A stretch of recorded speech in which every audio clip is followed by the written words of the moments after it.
Welcome to Dan's On Fandoms. I'm Dan. In the most recent episode of The Mandalorian, we learned that Pelimato introduced Djarin to Frog Lady, an individual seeking transport to the estuary moon of Trask, in exchange for information on where Din can find a Mandalorian covert. By the end of the episode, Din, the child, and the Frog Lady were able to limp off the ice world they were briefly marooned on and began to make their way to Trask. As the episode came to an end, an excited Danny girl and I began speculating as to what we think might happen in the next episode or two. Just know we're going to be delving into potential spoilers for The Mandalorian, so if you're not interested in spoilers, turn back now. Since we know that Din, the child, and the Frog Lady are making their way to the estuary moon of Trask, we can make some assumptions about where Chapter 11 might go based on what we saw in the Season 2 trailer. In the trailer, we saw Din and the Frog Lady, who's carrying her egg backpack contraption on a watery planet, which we can now assume will be Trask. While on this watery planet, we see this hooded female eyeing up Din. The actress playing this hooded individual is WWE star Sasha Banks. Many fans have speculated that this individual is none other than the badass Mandalorian, Sabine Wren.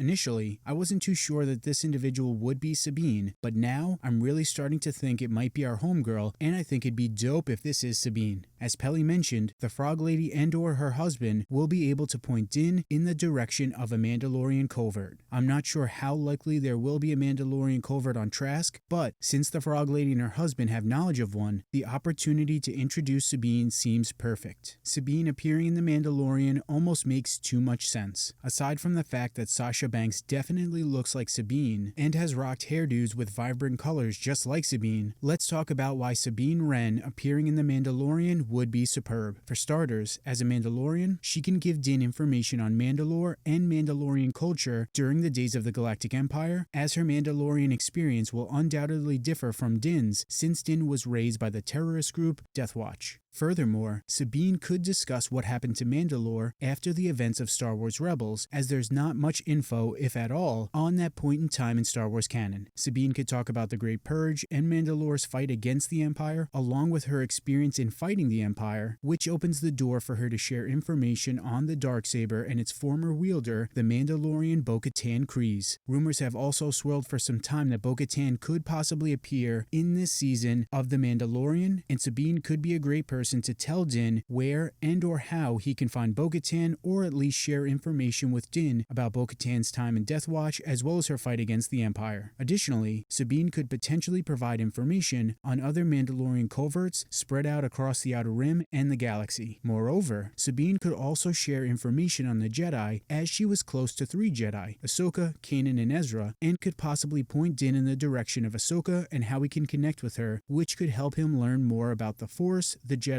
and the child. Lastly, since Dave Filoni has a big role in the creation of The Mandalorian, it makes perfect sense that he'd bring characters from his other show, Star Wars Rebels, into this new series. As mentioned, I was a little skeptical about the theories and rumors about Sabine Wren appearing this season, but now I think there's a very strong possibility that she'll appear and could appear as early as Chapter 11. A Sabine appearance could really help Din in his quest to find other Mandalorians, to learn about the Jedi and the Force, and to reunite the child with its kind. Now, as much as I'd love for Sabine to show up in The Mandalorian, I'm cool with her not making her way into the show. Even though I really enjoy her character, I'm totally cool with Favreau and Filoni instead introducing new characters and leaving Sabine out of the story. But a Sabine appearance in The Mandalorian seems like it's almost too perfect to pass up. But what do you think? Do you think Sabine is going to appear this season in The Mandalorian? And if so, are you excited? Let us know down in the comments. Want more Star Wars content? Check out some of our other videos. Please like and subscribe, and stay